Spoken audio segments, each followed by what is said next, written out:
En ese sentido, México se da la tarea, las autoridades, el Congreso se da la tarea de crear un sistema. En el año 2015 se inserta en la Constitución y en el año 2016 se crean 5 leyes secundarias en materia administrativa y 2 normas secundarias en materia penal, lo que en México le llamamos Sistema Nacional Anticorrupción. Un Sistema Nacional Anticorrupción que precisamente nos prometieron, y hablo como ciudadana, nos prometieron que iba a ser un elemento de prevención a la corrupción, pero también con sanciones muy fuertes. Y en este sentido yo les quiero hablar precisamente de 2 procedimientos que tenemos actualmente en México. En México han entrado en vigor estas normas el 19 de julio del año 2017. Quiere decir que llevamos un año ya con este Sistema Nacional Anticorrupción. El primer procedimiento del cual yo les quiero hablar es el procedimiento administrativo de responsabilidad, que es a partir del derecho administrativo disciplinario. Y el segundo es el proceso penal acusatorio adversarial, en donde se reforma el Código Penal Federal en México y se crea un capítulo específico para los delitos cometidos por hechos de corrupción. Y en materia administrativa disciplinaria, bueno, se trata de homologar a través de faltas administrativas, sobre todo de carácter grave, porque tenemos no graves y graves, los delitos del Código Penal Federal. De tal suerte que en materia administrativa disciplinaria tenemos faltas administrativas graves como cohecho, y también tenemos faltas administrativas graves como peculado, enriquecimiento oculto, que a su vez se homologan como delitos en el Código Penal Federal. Peculado, enriquecimiento ilícito y cohecho también. En ese sentido, un servidor público en México, y también un particular, porque este sistema abarca no solamente a los servidores públicos, sino también a aquellos particulares que estén relacionados con actos de corrupción cometidas por los servidores públicos, con una sola conducta se puede hacer acreedor de 2 procedimientos. Y esto parece ser maravilloso. ¿Por qué? Porque desde una perspectiva de prevención pudiéramos indicar que los servidores públicos pensarían 2 veces en cometer un acto de corrupción.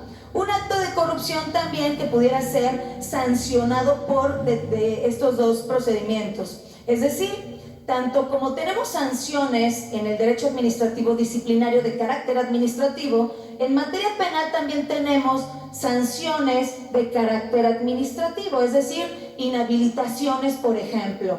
En mi país, por una falta administrativa grave, se puede inhabilitar a un servidor público de 1 a 20 años. Y en materia penal también se puede inhabilitar a un servidor público de 1 a 20 años. Pero ¿cuál es el problema que tenemos en México? En primer punto, el fuero. A nosotros nos hace muchísimo daño el fuero, porque este Sistema Nacional Anticorrupción no llega a los servidores públicos de alto rango.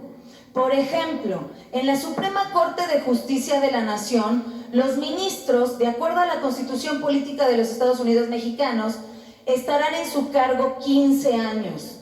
Ellos tienen fuero. A ellos no les puede llegar, no les puede tocar precisamente el Sistema Nacional Anticorrupción, a menos de que exista un juicio de procedencia.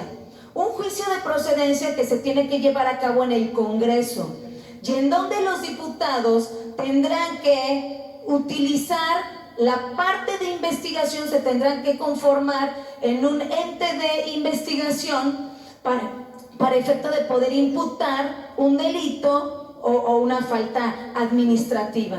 Y la Cámara de Senadores será el que decida si se desafora o no. Imagínense cómo está en un país en donde a los ministros de la Suprema Corte de Justicia de la Nación los pone el presidente. Yo no estoy diciendo que los ministros de la Corte sean buenos o son malos, no. Lo que estoy diciendo es que los pone el presidente de la República. No son cargos públicos, no son cargos públicos de votación, por ejemplo. Y entonces, en ese sentido, en México han habido muchas críticas en virtud de que la Suprema Corte de Justicia de la Nación, bueno, en cierto sentido ha desprotegido a la sociedad y ha protegido a determinados intereses. Recordemos, por ejemplo, en México el caso de la Casa Blanca, ¿verdad? Un caso en donde la primera dama estuvo inmiscuida y no se llevó ningún tipo de investigación y no ha habido una sola resolución en ese sentido.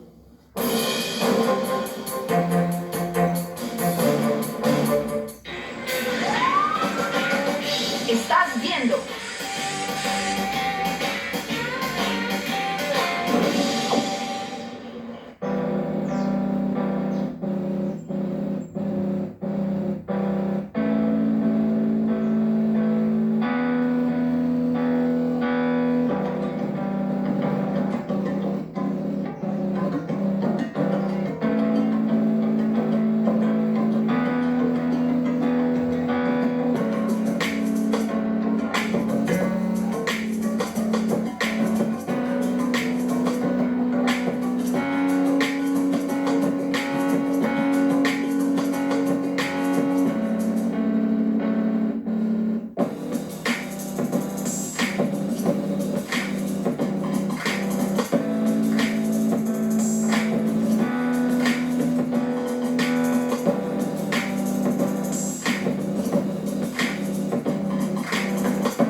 Estás viendo.